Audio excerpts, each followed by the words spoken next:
Welcome to wxtv, your source for energy efficiency and home performance. Today's episode will demonstrate several options for exterior containment on a home with lead-based paint.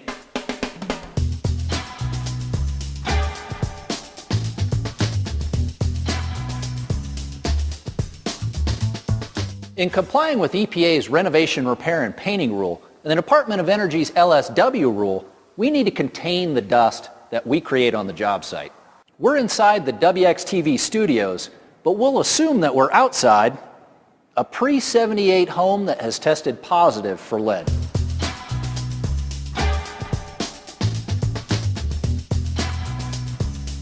For the purposes of these demonstrations, we'll use a hypothetical job scenario where we'll be needing to remove strakes of siding in order to gain access to the sidewalls for insulation.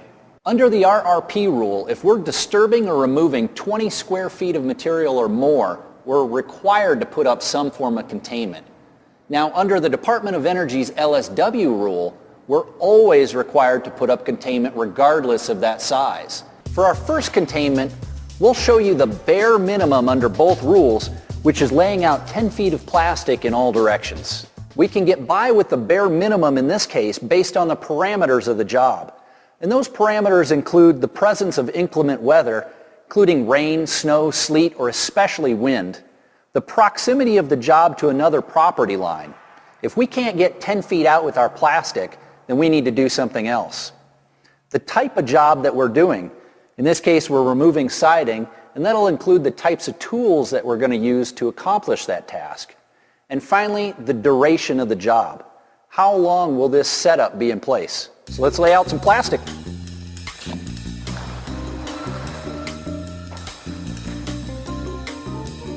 So our job site ends at this edge here. We're going to extend our plastic 10 feet in this direction, 10 feet out in this direction, and 10 feet from the other end of our job site down there.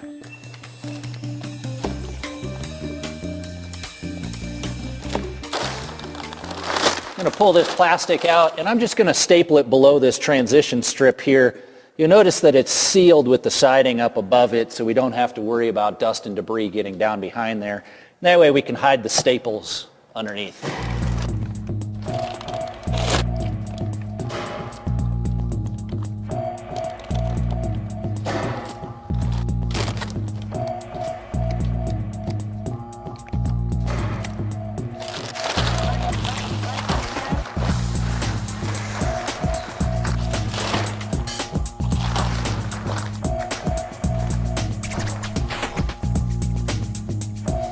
Okay, so we'll take a couple of these boxes here and just make a curb along our edge just to give us a little height so we aren't kicking debris off the edge of the plastic, and also so we can tuck the plastic underneath them and hold it down in the wind.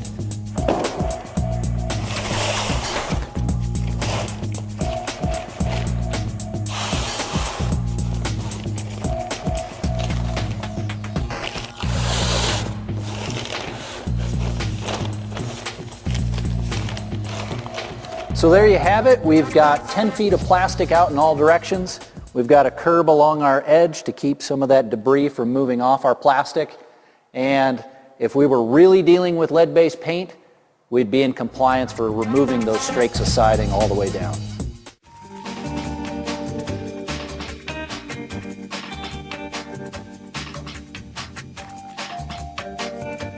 For our third containment, we're going to build a lean-to. Now this gets into vertical containment, which is required if you can't get 10 feet of plastic out on your job site because of an obstruction or perhaps hitting another property line. These are also great for inclement weather like rain, snow, and especially wind. So let's measure out our work site so we have an idea of how much plastic to cut. I'm going to have Jared come in here and help me. So we're right around 15 feet. So we can get by with 2 sheets of plastic. We're just using 10-foot wide rolls, so I know exactly how wide they are, and I can gauge everything based on that. All right, we'll take one more measurement here. I want to get a length on this. And it looks like a little over 11 feet, so I'll cut these at 12. Looks like given the measurements of our work area here, it's probably going to be best to use our 10-foot wide sheets and roll those down 12 feet in length, and then cut a couple of triangles for the ends there.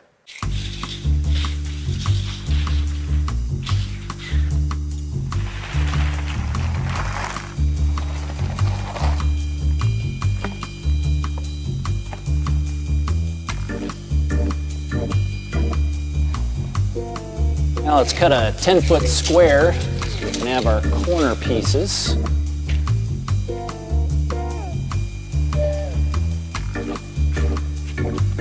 Can't get good help these days.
Now we'll go ahead and set up our ends.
Looks like we're going to need a door, and I think for this one we're going to use a zipper door. About the only trick to this is to make sure that you have the zipper pull at the bottom so that your height-challenged workers can reach it.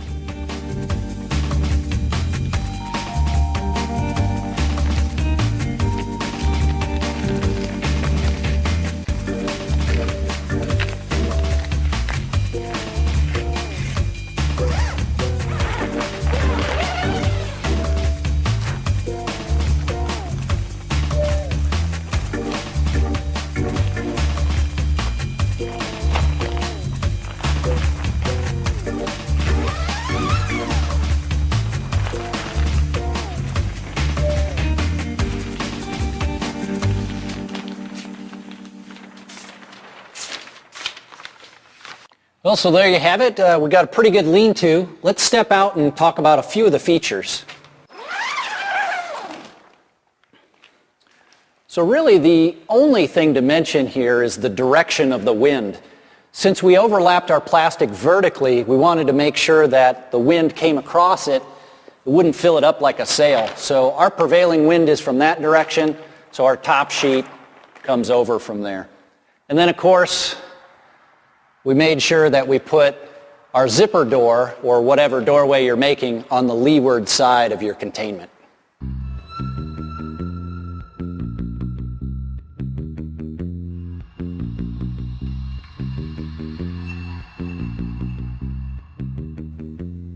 For our fourth containment, we're going to build a 2x4 framed wall tent.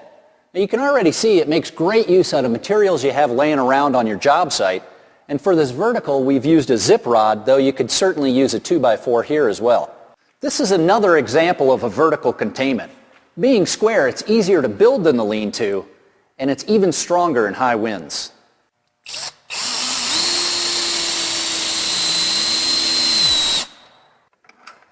These collapsible brackets are pretty nice if you want to use them on other jobs. So I think we'll wrap this one by taking a 4-foot wide sheet and running it up and over to make our tops and sides. Then we'll take a 10-foot wide sheet and run it the length of this to make our face.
Well, there you have it. We've shown you several examples of exterior containment, but keep in mind, each one of these is custom to the job you're working on. You may have an overhanging eave, and you're able to just use zip rods and some plastic to create a wall. Or you may have to build scaffolding and run plastic around that. Ultimately, it's your job to contain the dust that you create. And thanks for watching.